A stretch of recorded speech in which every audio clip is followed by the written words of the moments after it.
Example ನಾವು ತಗೊಳ್ಳೋಣ. ಯಶ್ ಅವರು ಟಾಕ್ಸಿಕ್ ಅನ್ನುವಂತ ಒಂದು ಸಿನಿಮಾ ಬರ್ತಾ ಇದೆ. ಓಕೆ, ಸೊ ಟಾಕ್ಸಿಕ್ ಅನ್ನುವಂತ ಸಿನಿಮಾ ಇವರು 2026 ಆಗಸ್ಟ್ ತಿಂಗಳಲ್ಲಿ ಬಿಡುಗಡೆ ಮಾಡ್ತಾ ಇದ್ದಾರೆ. ಸರಿನಾ? ಹಾಗಾದ್ರೆ ಯಶ್ ಅವರ ಕೊನೆಯ ಸಿನಿಮಾ ಬಂದದ್ದು ಯಾವಾಗ?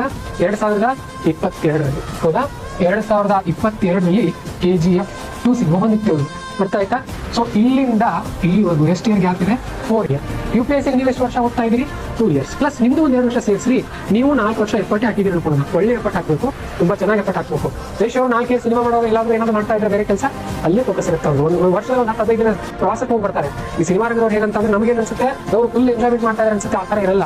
ಅವರು ನಮಗಿಂತ ಶಿಸ್ತಿರುತ್ತೆ. ಅವ್ರಿಗೆ ಒಂದ್ಸರಿ ಬೆಳಗ್ಗೆ ಶೂಟಿಂಗ್ ಇರುತ್ತೆ, ಒಂದ್ಸರಿ ರಾತ್ರಿ ಶೂಟಿಂಗ್ ಇರುತ್ತೆ. ತುಂಬಾ ಸ್ಟ್ರಿಕ್ಟ್ ಡಿಸಿಪ್ಲಿನ್ ಮೇಂಟೈನ್ ಮಾಡ್ತಾರೆ ಅವರು. ಸೊ 4 ವರ್ಷ ಅವರು ಡೆಡಿಕೇಟೆಡ್ ಆಗಿ ಎಫರ್ಟ್ ಹಾಕಿದ್ದಾರೆ. ನೀವು 4 ವರ್ಷ ಡೆಡಿಕೇಟೆಡ್ ಆಗಿ ಎಫರ್ಟ್ ಹಾಕಿದ್ದೀರಿ. ಡೈಲಿ 8 ಅವರ್ ಮಿನಿಮಮ್ ಸ್ಟಡಿ ಮಾಡಿ ಅನ್ಕೊಂಡು ಸಂಡೇ ಒಂದಿನ ಬ್ರೇಕ್ ತಗೊಂಡು.